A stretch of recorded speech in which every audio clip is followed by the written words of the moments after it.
Ok. Em, Buenos días a todas y todos los que nos acompañan nuevamente. Quiero darles la bienvenida a un nuevo programa de Hitcha, Voces Salvajes.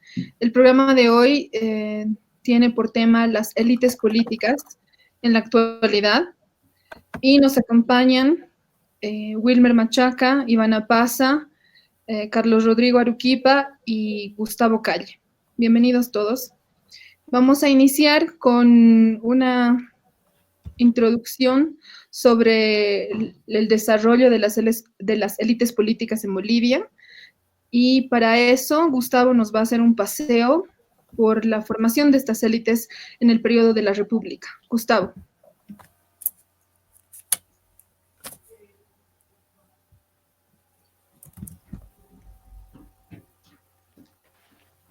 Gracias, Sharon, por la oportunidad. Sí, quisiera comentarte básicamente, darte un panorama que podemos ir poco a poco descendiendo hasta la actualidad, ¿no? Yo estaba pensando, por ejemplo, en que nuestras élites políticas de alguna manera tienen una suerte de cultura política que arrastran desde tiempos de la República. Podríamos ir un poco más atrás, ¿no? Pero me interesa básicamente el punto de la República porque marca el inicio de la constitución de nuestro país ya como una entidad independiente, ¿no? De lo que viene a ser la corona española. A ver, a mí lo que me interesa básicamente que quede bien claro es que nosotros hemos tenido desde el momento de la fundación élites que han aspirado de alguna manera a administrar el estado colonial que habían dejado los españoles. La muestra clara de eso es que, por ejemplo, cuando Simón Bolívar redacta la primera constitución que hemos tenido nosotros en 1826, esta constitución de espíritu liberal, en el fondo, es una constitución decorativa, porque cuando asumen los gobiernos criollos la administración del Estado, ninguno de ellos se toma con seriedad el tema de la constitución. Por eso es bien paradójico que la constitución de Bolívar, por ejemplo, hablaba de la división de poderes, ya hablaba de los 4 órganos que ya tenemos, y sin embargo, ninguno de los que administró el país desde 1830 para adelante tenía, por ejemplo, la afinidad por cumplir, digamos, esa constitución. Mucho menos, por ejemplo, la idea democrática, ¿no? De, por ejemplo, respetar las elecciones o los procedimientos para ingresar al Estado. Por eso tú tienes entre 1830 y 1880 a gobiernos que ingresan directamente por golpe de Estado. ¿Qué es entonces lo que nos está indicando esto? Que nuestras élites políticas, de alguna manera, tienen una suerte de concepción de lo que es el Estado de una manera, de un tanto patrimonialista, es decir, entienden el Estado como un patrimonio que se lo obtiene por la fuerza, es como un botín, pero que al cual no se le debe ninguna responsabilidad. Entonces, ese es básicamente el reflejo de nuestras élites en función a su aspiración con las élites coloniales españolas, ¿no? Entonces, ese es un momento muy importante que hay que tomar en cuenta. Incluso en 1880, cuando nuestro país empieza nuevamente a agasar los senderos de los gobiernos civiles y se opta por la democracia formal, nuevamente las nuevas élites liberales replican todos los errores del periodo 1830 a 1880. La constitución de 1880 es igual de liberal, obviamente no tiene la misma estructura que la de Bolívar, pero es igual de liberal. Y lo paradójico es que, nuevamente, las élites que van a administrar el país no creen en esa constitución.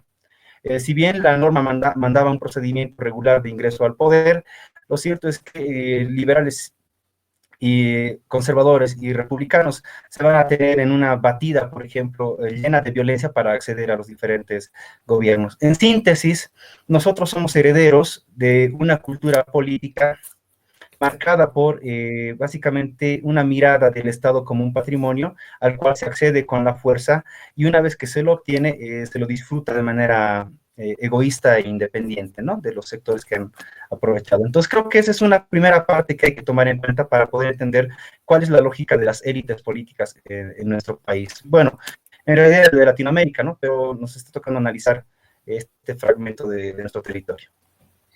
Muchas gracias, Gustavo. Vamos a seguir con este paseo por los antecedentes de lo que es nuestra clase política hoy. Iván, quiero que nos des el panorama, la vista hacia lo que pasaba del 52 en adelante, desde tu perspectiva. Eh, Muy buenas tardes a todos. Lo que dice Gustavo, es decir, sobre el carácter, por ejemplo, patrimonialista que tenía la ideología, por ejemplo, de la élite boliviana, es muy cierta, ¿no? De hecho, surgió así, heredó Bolivia en su fundación una élite que estaba marcada por una clase política que básicamente no se hacía ni un aburguesarse, y por otro lado también tenía el pensamiento contra la misma sociedad, ¿no? Es decir, si nosotros revisamos a los principales intelectuales en Bolivia y el desarrollo del pensamiento social en Bolivia, la mayor parte no va a entender a los denominados indios como un estorbo, ¿no? De ahí que van a pensar traer una migración desde el extranjero para ir eliminando gradualmente a los denominados indios. Sin embargo, ya para el inicio del siglo XX, empieza ya un gran debate entre positivistas e irracionalistas, es decir, entre Tamayo, Arguedas, ya sobre la problemática de los indios, ¿no? Y así sucesivamente vamos a ir avanzando a lo largo ya con el gobierno de los liberales, luego ya el surgimiento del nacionalismo, para desembocar en el mismo problema. Es decir, ya en el 52 o después de la guerra del Chaco, lo que viene a surgir es una apertura de la sindicalización de la sociedad, y hay ya una transformación en las estructuras comunales, y ya en la década del 50 ya se firma, por ejemplo, ya eh, mm, una ley ya de sindicalización, las leyes, por ejemplo, de la reforma agraria, la reforma educativa, el voto universal, van a dar grandes transformaciones y lineamientos a la sociedad. Sin embargo, el problema de los indios, el problema del problema del indio no se va a solucionar. Evidentemente, los nacionalistas creían que la razón, ¿no?, para estos problemas era que la sociedad boliviana era heterogénea, y esa heterogeneidad, ese abigazamiento de culturas, podía ser solucionado con el mestizaje, ¿no? Y vamos a ver uno de los intelectuales literatos, por ejemplo, como Fernando Díaz de Medina, que hace énfasis en el mestizaje, ¿no? Pero por otro lado, también el indio, para esas épocas, las clases campesinas, las clases rurales, van a empezar a tener una transformación, y son tomados en cuenta ya como unos indios exóticos, es decir, el buen salvaje, y ahí va a surgir ya, incluso ya con más preponderancia, lo que es el discurso pachamamista, ¿no? Entonces, sin embargo, del 52 al 64 tenemos al nacionalismo revolucionario, y básicamente del 64, cuando no le permiten a Barrientos, o cuando Barrientos empieza a dar un golpe de Estado, ¿no? Gracias a la legitimidad que tenía él, ¿no? César Soto, por ejemplo, en la historia del Pacto Militar Campesino nos dice, es decir, que las clases políticas nacionalistas no comprendían al indio, ¿no? Y básicamente un militar sí comprendía, porque tenía el carisma, hablaba quechua, era un quechua, y básicamente tenía un discurso, a lo cual los campesinos han aprovechado para recibir también dádivas y transformaciones, como escuela, construcción de escuelas, caminos, y intermediación, digamos, en pugnas sectoriales, toda esa cuestión. Entonces, a partir de la década del 60 hasta el 82, empezamos ya con una época del militarismo, ¿no? Una clase política que básicamente no tenía proyecciones políticas, no tenía proyecciones nacionales, sino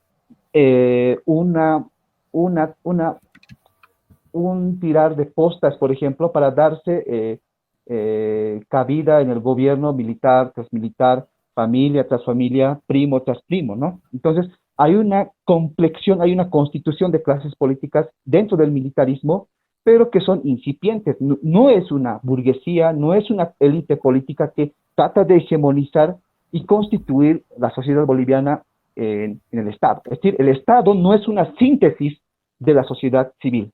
Entonces, y eso va a ir repercutiendo hasta el 2000, ¿no? Muchas gracias, Iván. Cuando dices solucionar el problema del indio, ¿qué puedes desarrollar un poco esta idea? ¿Por qué tiene que buscarse una solución? Porque básicamente Bolivia surge, es decir, surge con esclavos indios, es decir, la formación de la sociedad boliviana, ¿no? Es colonial. Es decir, los historiadores, por ejemplo, de la descolonización no toman en cuenta a América Latina como países aún coloniales, es decir, con estructuras coloniales, ¿no? Se toma en cuenta que Asia, África y otros países o continentes, ¿no? Con el continente índico, mm, eh, hay una descolonización, ¿no? Los negros o los indios asumen el poder. En cambio, la formación social del Estado boliviano es muy diferente, ¿no? Es decir, los hijos de los españoles, de los colonizadores, los criollos, juntamente con los mestizos, empiezan a constituir las primeras élites políticas y la estructura social, o sea, elitaria, los que están arriba. En cambio, los indios aún mantienen el servilismo de la misma colonia. Por tanto, los nuevos países son herederos de las estructuras coloniales de la era colonial.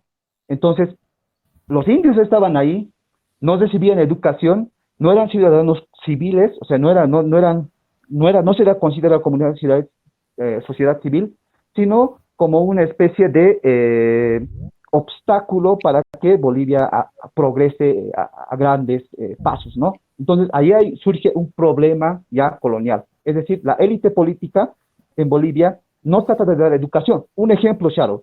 En la India, por ejemplo, los británicos implantaron la educación en 1820 y la misma élite de los indios, respecto a la formación cultural, los indios, los colonizados, empiezan a reclamar la independencia de la India. Y es el primer país que se libera, por ejemplo, dentro de la historia de las descolonizaciones, como país independiente.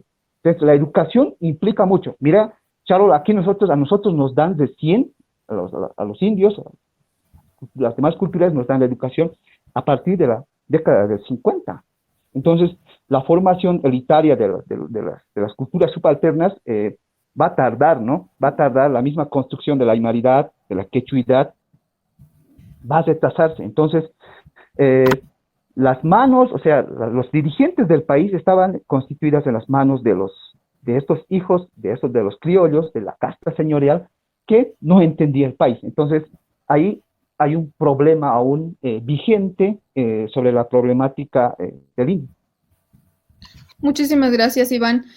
A todos y todas los que están con nosotros, estamos con el programa titulado Élites Políticas en la Actualidad y habíamos hecho un preámbulo, un breve antecedente histórico de lo que nos va a llevar al estado de la clase política de hoy.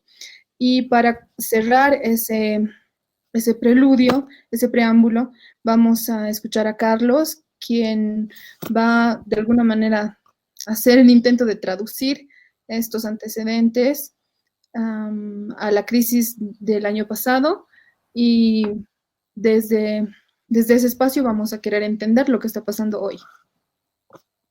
Muchas gracias, Sharon. Bueno, quisiera complementar un poco lo que decían mis compañeros, Gustavo e Iván. Estos ismos, por así decirlo, este patrimonialismo, esta ignorancia de nuestras élites, se ha ido presentando en realidad, como bien decía Gustavo, desde la colonia y antes y después de la colonia, ¿no? Aquí quisiera realzar, por ejemplo, un punto de inflexión en el tema del buen salvaje que mencionaba Iván. En 2005-2006, cuando Evo Morales asume el poder, se genera un punto de inflexión en el pensamiento social, en el sentido de que había sido todo 180 años de élites políticas criollas mestizas que repetían estos ismos del prebendalismo, patrimonialismo, caudillismo, y se pensaba que con la asunción de alguien que no pertenecía a esa élite política se iba a cambiar esto, ¿no?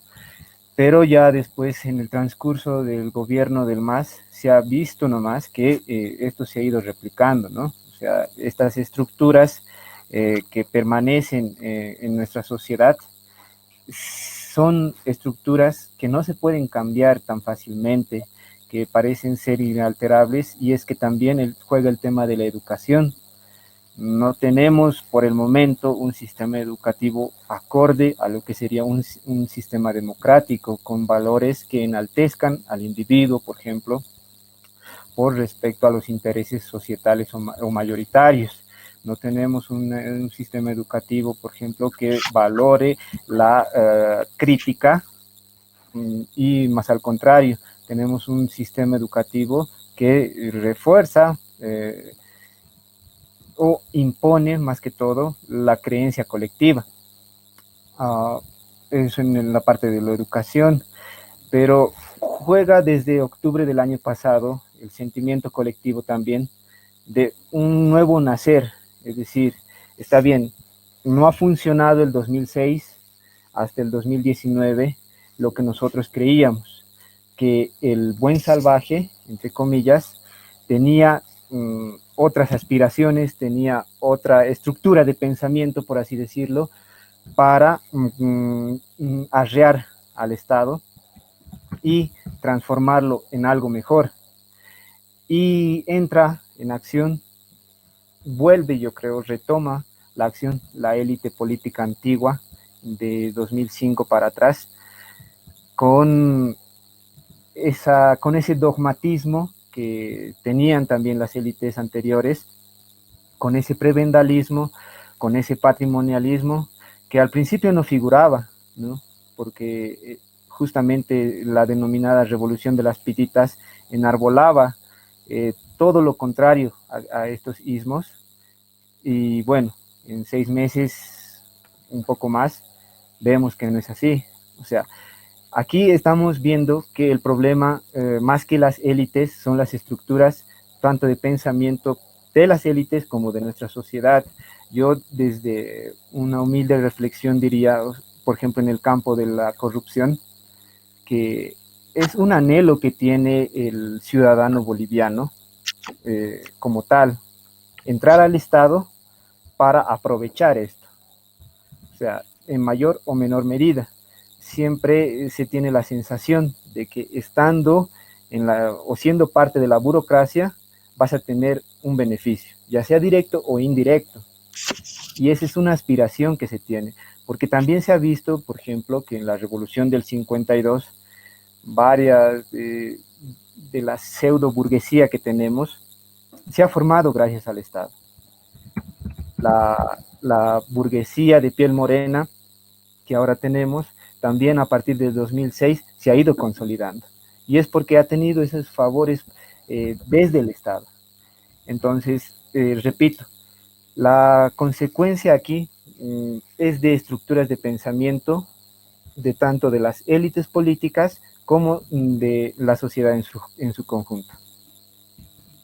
Gracias, Carlos. Me interesa que puedas explicar un poco más cómo ves esto que mencionas acerca de el Estado como una fuente de,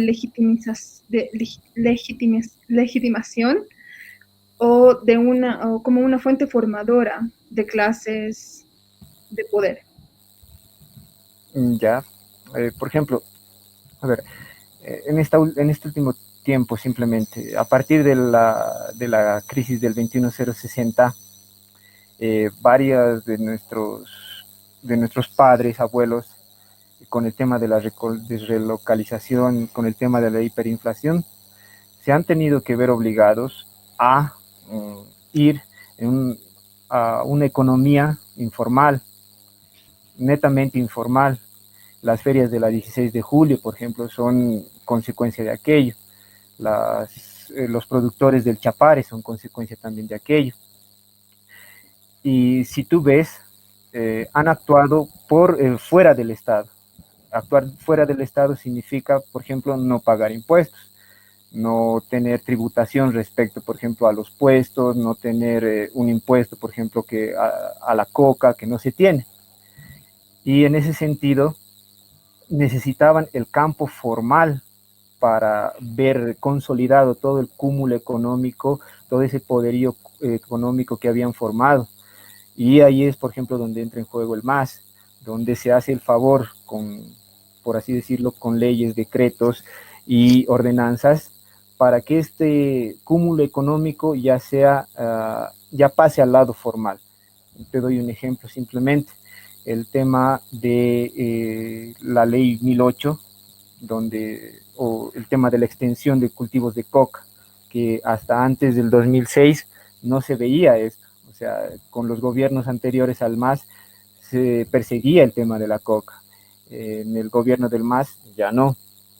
También está el tema, por ejemplo, de los comerciantes de ropa usada, que al momento gozan todavía de beneficios gracias justamente a normas salidas desde el Estado. Muchas gracias, Carlos. Wilmer, ¿cómo hacemos para aterrizar todos estos antecedentes históricos, desde la República, pasando por la Revolución del 52, hasta la reciente crisis de 2019, en lo que vivimos hoy y lo que vemos de la clase política boliviana? Bueno, el país va desarrollando una crisis continua desde hace bastantes años, pero en particular desde octubre y noviembre del año pasado, en la cual muchos de los aspectos que hemos empezado a vivir en este contexto de la pandemia y del coronavirus y de la cuarentena, ya lo habíamos estado sintiendo el año pasado. Me refiero específicamente a una política del miedo, ¿no? Esta política del miedo que se había generado y constituido a partir de la diferenciación de un enemigo, el otro, ¿no? Del cual debíamos de protegernos y del cual deberíamos de resguardarnos. Ante eso, por ejemplo, yo recuerdo que en noviembre del año pasado muchas personas habían hecho barricadas, trincheras, justamente para protegernos de ese enemigo. Hoy ese enemigo es invisible, entonces es un enemigo por el cual tenemos que protegernos en nuestras casas, y esta política del miedo ha sido sumamente utilizada por el gobierno, tanto en la crisis del año pasado como hoy, ¿no? Recordemos que en la masacre de Sencata, donde hubo más de 11 muertos y más de 40 heridos de bala, mucha gente salió a aplaudir a los militares y policías en una forma de agradecimiento por protegerlos de ese enemigo, de ese otro, ¿no? Que se había constituido. Hoy ese es el escenario en el cual estamos desarrollando una crisis, no solamente social, una crisis en salud, también es una crisis política.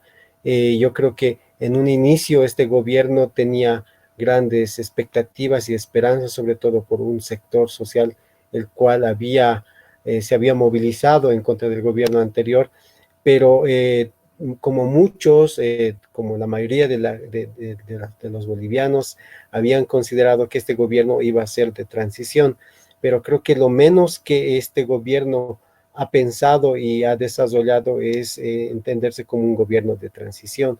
Este es un gobierno que desde un inicio entró al Estado, a administrar el Estado para hacer cambios estructurales en muchas cosas, por ejemplo, cambios en la política exterior, ha tenido decisiones como que aperturar, cesar relaciones con ciertos países. También se pueden tomar en cuenta algunas decisiones que tal vez van excediendo, diremos, este carácter transitorio que debería de tener un gobierno, como ser la apertura de desarrollo de productos transgénicos, es decir, políticas no solamente a nivel internacional, sino también a nivel nacional, que lo lógico hubieran sido que sean desarrollados por un gobierno que sea electo con el voto.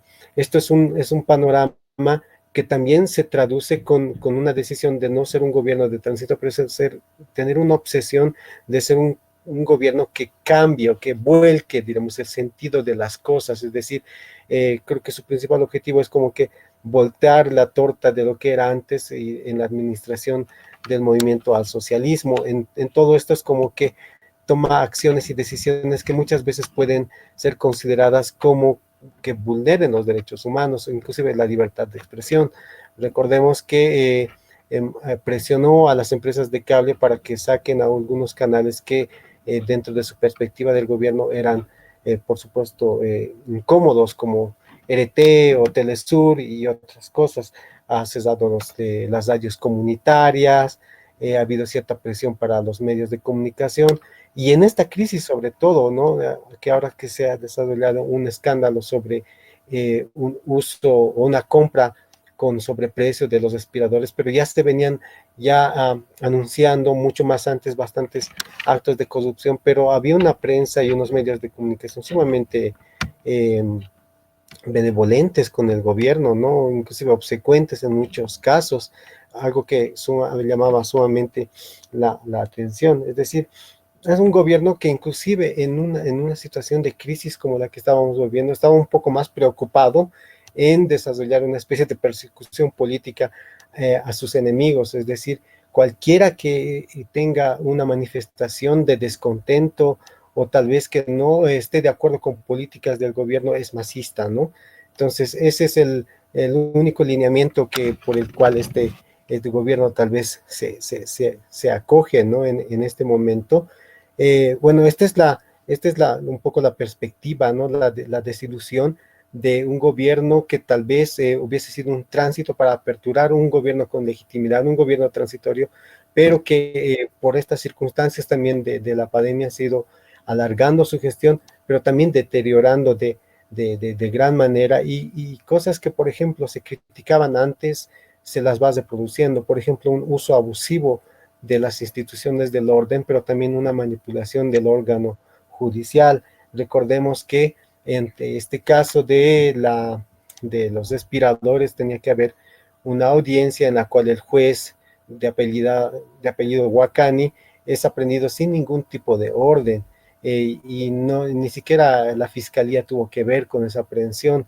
Es una aprehensión que ha sido dirigida y dictada desde el Ministerio de Gobierno. Es decir, el Ministerio de Gobierno se ha convertido en un brazo operativo de persecución y uso y abusivo de este gobierno contra quienes no están de acuerdo con esta gestión. Ese es el panorama que un poco veo, una desilusión muy fuerte, sobre todo de la gente que tenía esperanzas con este gobierno, pero también abre un panorama muy ambiguo, muy incierto en el país. No se sabe hasta cuándo va a tener una gestión este gobierno. Hay de por medio la crisis de la pandemia, la cuarentena, hay elecciones sin fecha, hay un escenario de futura crisis económica, de desempleo. Bueno, eso es lo que podría comentarte, Shah. Muchas gracias, Wilmer. Quiero que hagas, que nos des tu perspectiva de la diferencia entre la corrupción y la persecución que se ejercía en el gobierno del MAS. Yo creo que hablando de corrupción y persecución, ninguno de los dos órdenes están libres de, pero desde donde tú ves, ¿cuál es la característica que hace diferentes estas acciones que venían desde el anterior gobierno y las que vienen del actual? Bueno, hay muchos ejemplos que se pueden tomar en cuenta. Por ejemplo, en el caso de Jonathan Quispe, del estudiante universitario de la Universidad Pública del Alto, el cual el gobierno del MAS se había negado en que había sido victimado por la policía. Se había negado hasta tal punto que fueron grabaciones de cámaras de seguridad de las calles de la ciudad del Alto que demostraron que, bueno, no era la versión, la del gobierno, la que se estaba oficializando, era cierto, es decir, el gobierno estaba mintiendo, el gobierno mantenía una versión de que había sido herido por una canica, pero que había sido disparada por un proyectil, por un petardo, ¿no? Estaba culpando a los mismos manifestantes de haber provocado la muerte de este universitario, y todo un aparataje de comunicación al respecto que respaldaba esta idea. Hoy se puede ver lo mismo, distintos funcionarios de alto rango como ministros, viceministros, respaldando una versión del gobierno de que no había sobreprecio en la compra de estos respiradores.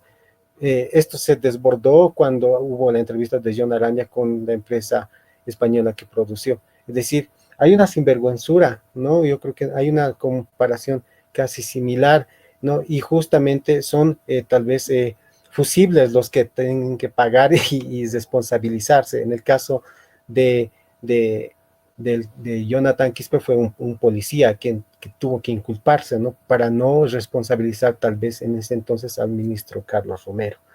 En este caso, hay voces que están exigiendo que esta responsabilidad debería de llegar no solo a la presidenta, a la hija de la presidenta y quien es el embajador en ciencia y tecnología, Mohamed Mostajo, quien tal vez sería en este caso el protegido de esta situación de corrupción. En ambas situaciones se puede ver un uso, es decir, no hay una institucionalidad, no hay como que una forma de desarrollar cierta legalidad dentro de la institución del orden, simplemente que se asume y es obsecuente al gobierno de turno. Eso lo vemos en uno y en otro lado. ¿Cuál tal vez es la diferencia? Es que, bueno, es una forma, en este contexto hay una especie de uso todavía mucho más abusivo, si se puede decir, es decir, que la pandemia ha servido para que las instituciones del orden salgan y busquen cierta presencia y también cierto abuso de poder. Esto se puede ver en el caso de estos militares que van a la Asamblea Legislativa Plurinacional a exigir que se aprueben los ascensos de mando, ¿no? Es decir, estas cosas no se veían. Creo que hay una suerte de que de las Fuerzas Armadas se siente con el derecho de exigir esto a este gobierno y el gobierno no dice nada porque creo que hay una cierta corresponsabilidad también en uno y en otro. Entonces, se puede ver este tipo de aspectos, tal vez esa sería la diferencia y también las cosas similares. Muchas gracias, Wilmer, a quienes nos acompañan. Hemos hecho un paseo por los antecedentes de nuestra clase política, de la historia del país, y Wilmer nos ha dado un panorama de lo que estamos viviendo hoy y hemos podido comparar algunas medidas, algunas formas de aplicar la ley y de usar ciertas instituciones que se hacía en el gobierno anterior y que se siguen haciendo hoy.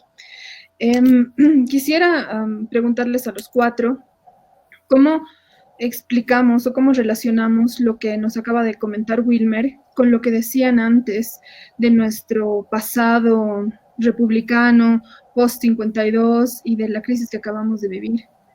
¿Cómo se explica esto? Claro, tal vez yo podría dar algunos apuntes. Gustavo. No sé si como explicación, pero sí sirve para conectar. Yo creo que tenemos una enfermedad endémica, ¿no? O sea, que la venimos repitiendo. Y el problema no es de condición étnica, o sea, lamentablemente, no importa, a este nivel hemos llegado, no importa si eres indio o eres criollo, si eres mestizo, tenemos en nuestra genética política un modo de comportamiento que está muy difícil de extirparse. Por ejemplo, te voy a colocar solamente un ejemplo, tenemos una especie de afán refundacionista. Cada uno de nuestros políticos, de los que han conformado las élites políticas de nuestro país, siempre se han sentido los enviados, ¿no? Para refundar el país. De hecho, por ejemplo, la llegada de este gobierno transitorio no ha dejado de lado ese matiz. No sé si han revisado las cuentas de Facebook del Ministerio de la Presidencia. Si ustedes ven, por ejemplo, su cuenta de Facebook, van a ver que en el logo se ha cambiado ya prácticamente la frase con la que se identificaba antes, ¿no? Como Estado plurinacional. Ahora simplemente dice República de Bolivia. Y está en el Ministerio de la Presidencia, que es una imagen pública. ¿Por qué coloco ese ejemplo? Porque básicamente eso nos está indicando cuál es el comportamiento que tienen nuestras élites políticas, ¿no? Se sienten enviadas a cambiar a gusto y placer, pero la pregunta es, ¿cambiar para qué? ¿Cambiar en función a un proyecto nacional? Es decir, ¿nuestras élites políticas tienen un proyecto de nación al momento de hacer ese tipo de refundaciones? La respuesta es bien elemental, no. No la tienen. Tal como en el siglo XIX, por ejemplo. En el siglo XIX, todos los caudillos que entraban por golpe de Estado, ninguno de ellos tenía en su mirada un horizonte de proyección de nación. Por eso es que, por ejemplo, tenían que recurrir a la prebenda para poder mantener la fidelidad, por ejemplo, de sus seguidores y también esta distribución arbitraria, por ejemplo, de puestos de poder para los altos mandos militares. Pasa lo mismo hoy día en nuestra historia, ¿no? O sea, estamos repitiendo, por eso el problema es endémico. Tenemos gente que llega al gobierno, pero que no tiene una proyección nacional, por eso tiene una suerte de mirada excluyente, digamos, de la sociedad, y solamente tiene una mirada del tamaño de sus bolsillos. Esa es la triste realidad, así se ha configurado. Y para el colmo, esto es la cereza sobre nuestra torta. Una vez que llegan al gobierno, se creen destinados, por ejemplo, a hacer los cambios, pero no con proyección nacional, sino aquellos cambios que de alguna manera los identifica como sector o como grupo social. Creo que ese es un elemento. Iván, mucho más atrás, hablaba, por ejemplo, del gobierno del MNR del 52. Igual pasa lo mismo, ¿no? Víctor Paz Tesoro se sentía el enviado para poder hacer las grandes transformaciones, y uno diría, pero ahí tenía su concepto nacionalista. Pues no, en el 64 radicalmente cambia de visión y el MNR prácticamente se ve en imagen con los militares. hace un pacto básicamente con los militares, pero ese pacto con los militares es un pacto con los Estados Unidos, ¿no? Luego ahí viene ya el barrientismo. Entonces, yo creo que hay un problema de fondo, y es un problema endémico que no tiene que ver lamentablemente con la condición étnica de las personas, sino que es un problema ya genético de cultura política. Nosotros lamentablemente tenemos en nuestro ADN una suerte de aberración de lo que vendría a ser la forma como entendemos la construcción de la política. Lamentablemente así son nuestras élites en nuestra sociedad. Quería hacer ese apunte, Sharon. Muchísimas gracias, Gustavo. Hablemos un poco del desgaste paulatino del gobierno de Áñez, que ha iniciado con este gran impulso, con el apoyo casi incondicional de la llamada revolución de las pititas, con mucha esperanza, con muchas expectativas, como decías, Wilmer, y poco a poco ha tenido un quiebre tras otro hasta llegar a este caso, el de los respiradores, en el que creo que mucha gente que tenía puestas sus esperanzas en esta gestión, de algún modo, está empezando a tener otras ideas, otras perspectivas, está incluso empezando a cuestionarse qué, qué hubiera pasado en este contexto de haber tenido otro gobernante. ¿Qué me pueden decir sobre ese paulatino desgaste? Yo también quisiera hacer un pequeño comentario y luego vamos a ver cómo lo configuran los demás compañeros. Pero a mí me parece, por ejemplo, interesante que durante 14 años del gobierno del movimiento al socialismo, por ejemplo, marxista era un insulto, ¿no? Un término con el cual podías, de alguna manera, menospreciar, digamos, a tu oponente político. No era mucho de orgullo que te llamen de esa manera. Tal vez hoy ese sentido continúa, pero lo curioso es que así como masista era un término peyorativo, hoy día pitita es otro término peyorativo, ¿no? Lo que nos está indicando, por ejemplo, que un término que de alguna manera era la celebración, digamos, victoriosa de una nueva generación, hoy día es más bien el significado, por ejemplo, de un grupo social que ha servido de trampolín y que de alguna manera sirve a los intereses de otros sectores, ¿no? De un grupo que en realidad no cree y no tiene principios políticos con los cuales debería de alguna manera ser consecuente. Entonces, esa es la muestra clara, por ejemplo, creo que no solamente del desgaste político de un gobierno, sino de un proyecto que se consideraba podría darnos alguna esperanza, por ejemplo, en la mirada de lo que es una Bolivia más institucionalista, que creyese más en la democracia, como Wilmer había descrito, ¿no? Entonces, me parece curioso que lo podamos reflexionar también desde ese lado, ¿no? Hoy día pitita, por lo menos desde lo que yo estoy viendo, ya no es más un término del cual podrías decir, ahí el término revolucionario. Es más, creo que ha entrado ya dentro de los calificativos peyorativos, dentro de lo que es la lucha lingüística de la política boliviana. Gracias, Gustavo. Wilmer, ¿qué comentarios tienes sobre este paulatino desgaste que vive el gobierno de Áñez?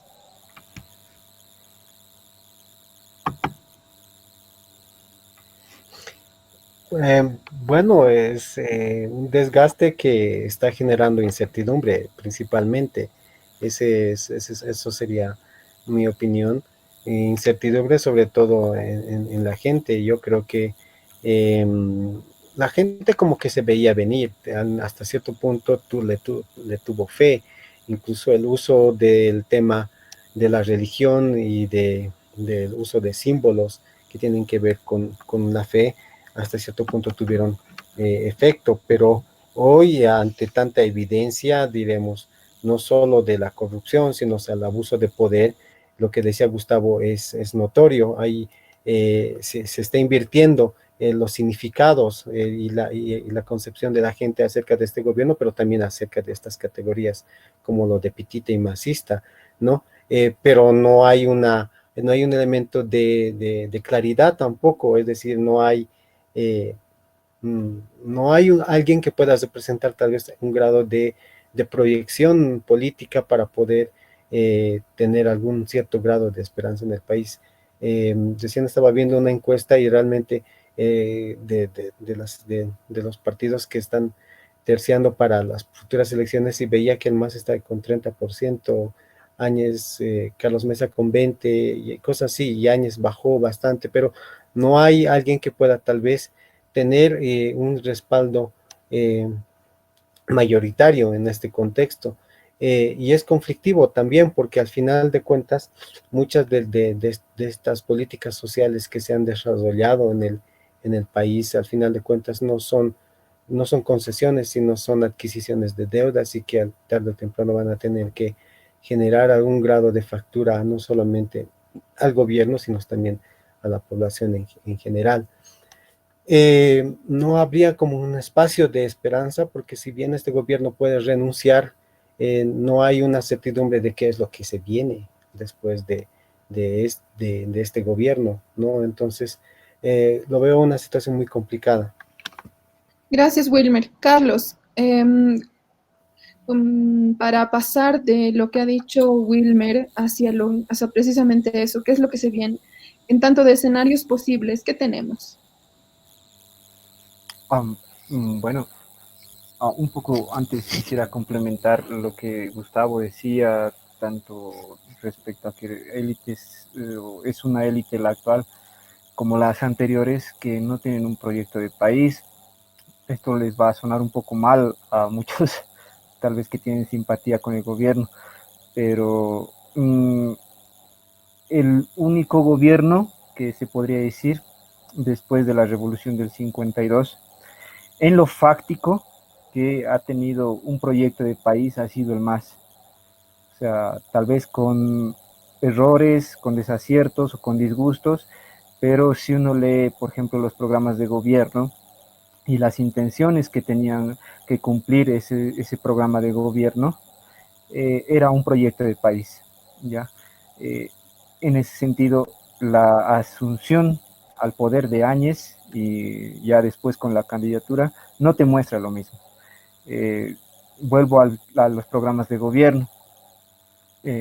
Si uno lee el programa de gobierno de Juntos, que es la agrupación que está postulando a Áñez, uno ve un retroceso respecto a que el ideal de país que ellos tienen es volver a ser la república, la antigua república que nace, por ejemplo, con el Estado-Nación, con la Constitución del 67, ¿ya?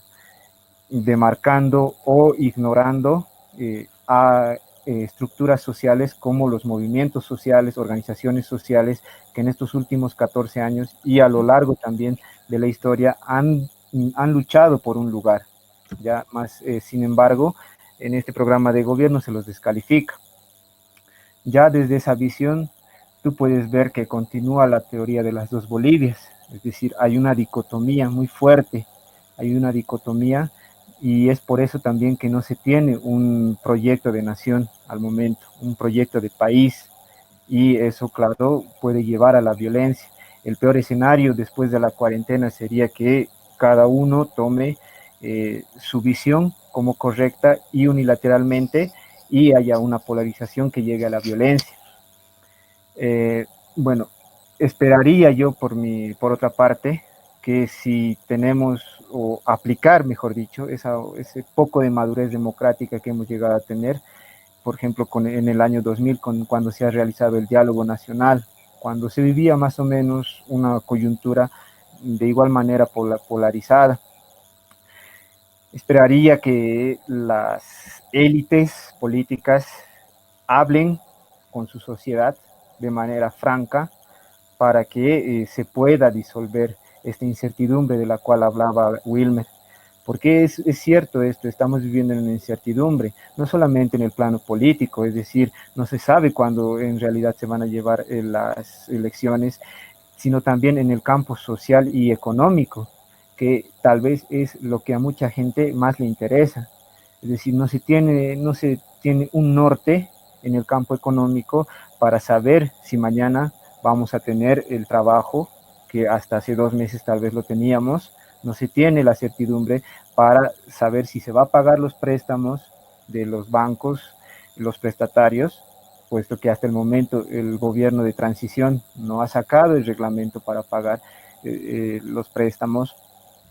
Y bueno, un escenario tal vez intermedio sería que todas las aguas se calmen, por así decirlo, por divina providencia, sin mayor recelo de ambas partes.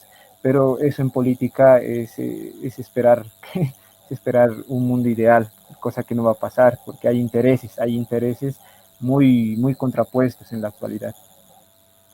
Gracias, Carlos. A quienes nos acompañan, estamos en un intento de entender lo que sucede hoy con nuestra clase política y habíamos hablado de algunos antecedentes históricos y estamos haciendo observaciones de lo que tenemos enfrente hoy.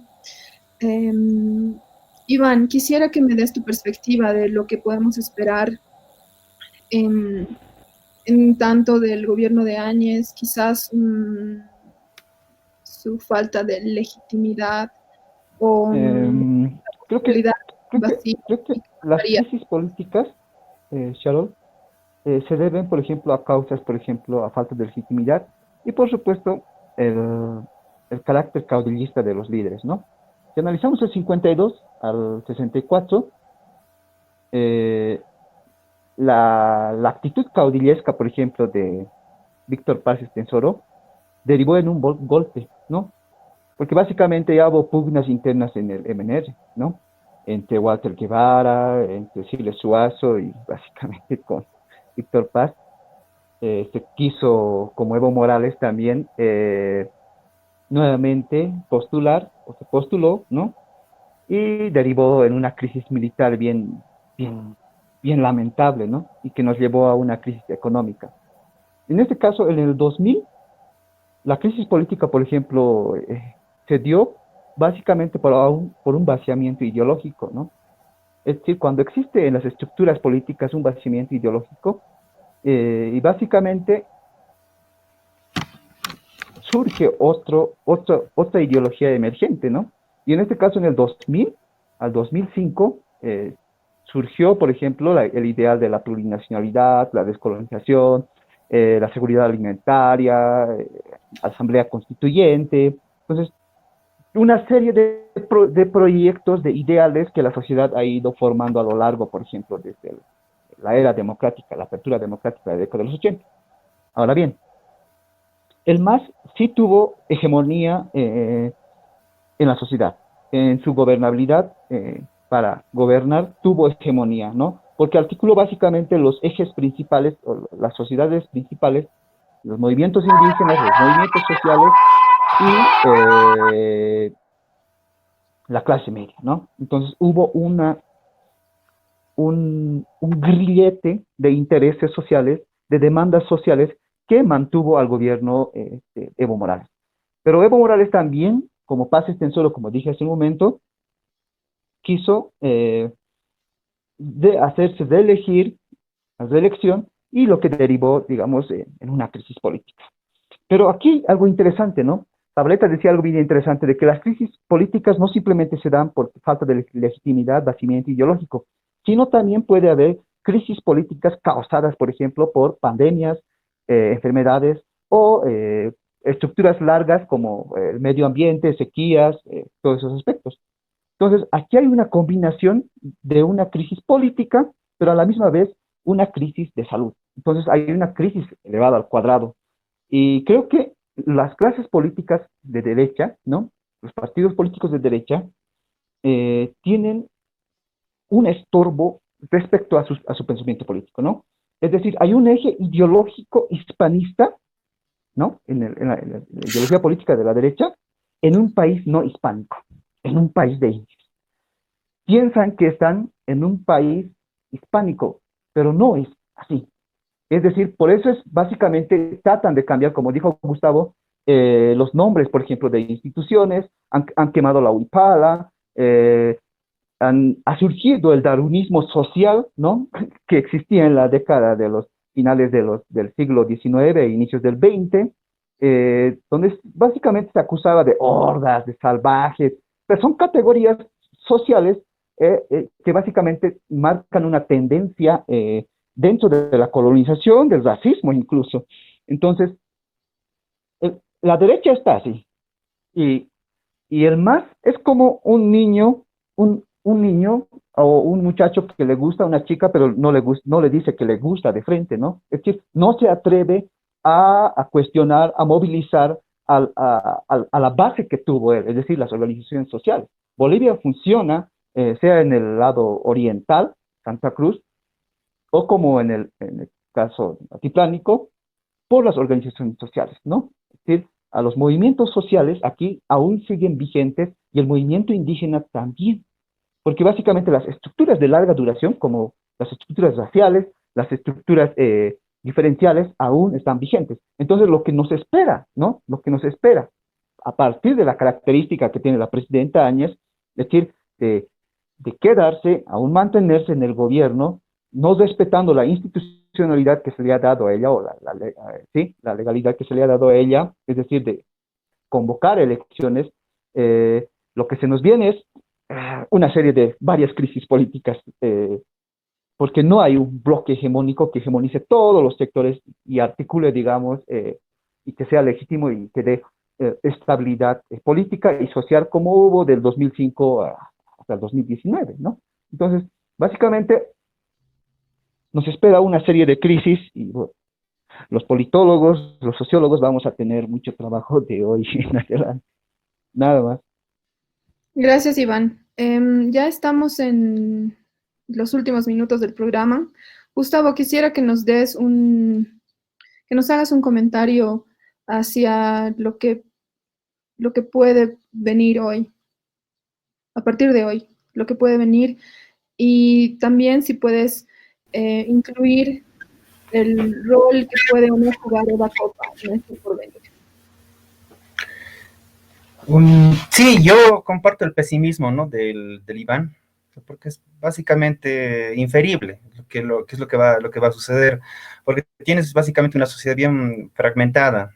Es increíble que a estas alturas sigamos reviviendo los viejos debates que teníamos allá por el año 2000, porque de estas cosas se hablaban allá en el año 2000, de que habían dos Bolivias, de que había una fractura social histórica, de que había una estructura colonial no resuelta, y es curioso que esa misma lectura esté renaciendo ahora, ¿no? Con mucho vigor, porque es la única forma de entender que tienes ahorita el destino por el cual está atravesando el país, ¿no? Entonces, no hay sectores conformes. Como el Iván decía, por un lado tienes yo podría catalogar, ¿no?, a los pititas decepcionados y defraudados, que sin embargo no están apostando por un recambio en proyectos. Su proyecto siempre ha sido un tanto conservador, ha sido retornar a la vieja república, y del otro lado tienes a organizaciones sociales fragmentadas, ¿no? Unas todavía muy fieles al masismo y otras, ¿no? Independientes, pero que no tienen norte porque prácticamente sus esperanzas después de la caída de Evo Morales han caído en la decepción. Entonces, todo esto está generando un caldo que está hirviendo muy fuerte y lógicamente se va a expresar en mayor disgusto, ¿no? También tienes del otro lado a la ciudad del Alto altamente politizada. Eso no se veía hace muchos años, ¿no? En 14 años, por ejemplo, digamos que el Alto relativamente estaba en cierta pausa, habían ciertos sectores, digamos, independientes al masismo con cierta autonomía, pero mantenían un perfil muy bajo. Hoy día el Alto es un caldo político y no necesariamente por sus organizaciones sociales, ¿no? Porque básicamente desde lo que ha sucedido en Sencata y todo el Distrito Norte hay una suerte de mirada muy politizada en en esta ciudad. También hay que hablar de las otras regiones en nuestro país. Entonces, sí, yo también veo un escenario marcado de crisis e incertidumbre. Eva Copa no sé si va a ser la opción, no sé si el MAS de alguna manera sigue siendo el referente, pero dentro de los, dentro de los males, no sé si el mejorcito de los males, ¿no? Así de terrible está la cosa, y luego me van a acusar de masista. Eso es lo peor, ¿no? Cuando tratas de hacer algún tipo de análisis, te viene el juicio. Lamentablemente es lo que hay, y en ciencia política o en política tú no puedes estar especulando con lo que no hay. Esto es lo que hay ahorita, y mucha incertidumbre. Hay un gobierno que está cometiendo error tras error, en tiempo récord. Muchos dicen hay que comparar al gobierno del MAS y al gobierno de Áñez, pero el gobierno de la dictadura, 14 años, sí, etcétera. Claro, pero en 4 meses, o en poco más de 4 meses, pero ¿cuánto ya decía? Ya perdí la noción del tiempo. ¿Cuánto ya está, Janina? 6, en 6 meses, imagínense lo que tenemos, ¿no? Es medio año, en medio año ya ha entrado en una crisis inimaginable, ¿no? Por lo menos el MAS se ha esperado 14, ¿no? Ha tenido que hacer crisis desde el 2016, exactamente creo, ¿no? Desde el caso Zapata, con mucha más fuerza, pero miren, esto es un récord histórico. Si vamos a, después de que unos años, a hacer revisión de la historia de Bolivia, seguramente el gobierno transitorio que tenemos actualmente va a ser muy anecdótico por todo lo que ha venido sucediendo, ¿no? Entonces, bueno, yo igual que Iván, te tengo nomás que mostrar mi cara un tanto pesimista a lo que se viene. Muchas gracias, Gustavo. Wilmer, un comentario de cierre. Nos quedan un par de minutos. Bueno, sí, lo que decía Iván, que hay una fractura social, y lo que decía Gustavo, que esto que se discutía en el año 2000 aún se lo sigue haciendo, es cierto, porque también así se lo ha predispuesto. Yo creo que tanto el MAS en sus años de gestión, eh, como que ha instrumentalizado también esto de lo étnico, como también el otro polo, el lado tal vez de lo regional, a partir de la ascensión, a partir de este proyecto de cuestionamiento del carácter colonial del Estado que viene desde el 2000, 2005, como que generó un movimiento también regionalista. En cierto momento se hablaba de la media luna, es decir, nomás en el conflicto y en la crisis de la Chiquitanía, muchos de los generadores de opinión en Santa Cruz culpaban a los migrantes collas de ser los responsables de los incendios. Es decir, seguía manteniéndose esta idea de invasor. Es decir, más allá de si es indios caras o cambas collas, como que ambos pueblos han sabido instrumentalizar muy bien esto, y no han generado puentes.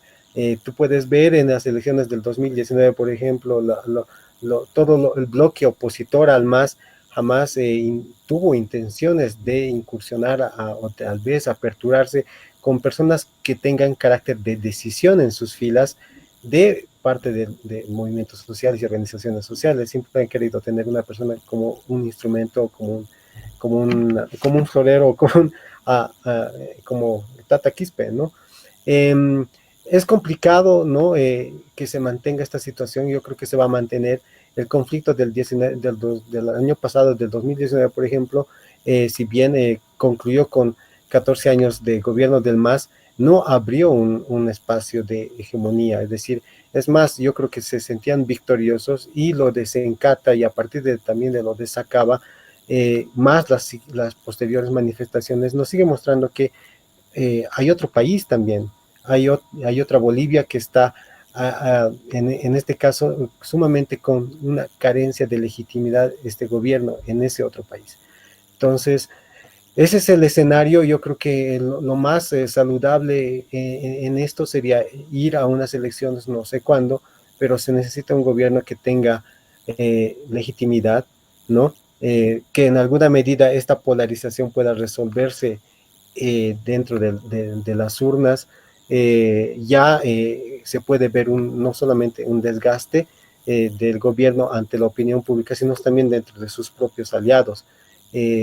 Mucha gente que respaldó en su momento a este gobierno, a que Yanine Áñez pueda ascender como presidenta, hoy se puede escuchar que le han bajado el pulgar, como Camacho, gente del MNR, gente de Partido Demócrata Cristiano, tutistas, incluso Carlos de Mesa, es como que le están dando dos opciones a la presidenta. Uno que es su renuncia a su candidatura, digamos, desde de parte de sus ex aliados, y tal vez del sector opositor a este gobierno que desde un inicio que ha estado, es decir, está exigiendo su renuncia.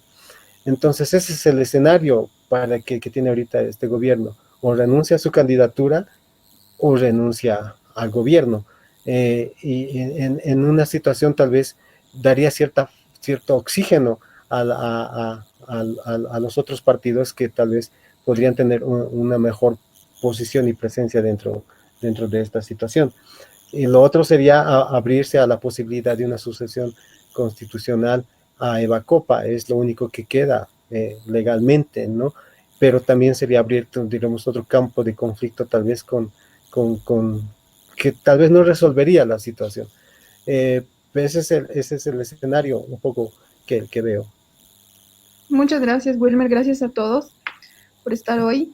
Gracias a quienes nos escuchan. Ojalá que esta polarización no solo encuentre una resolución en las urnas, sino que se transforme en una cultura de ver más allá de dos polos, de alimentar más, de alimentar otras cosas que no sean separación y de tratar de ver otras miradas, percibir otras miradas con generosidad, amplitud y con el ejercicio mental de saber que no estamos seguros, no podemos estar 100% seguros de la posición propia. Gracias a todos y todas del otro lado y hasta la próxima.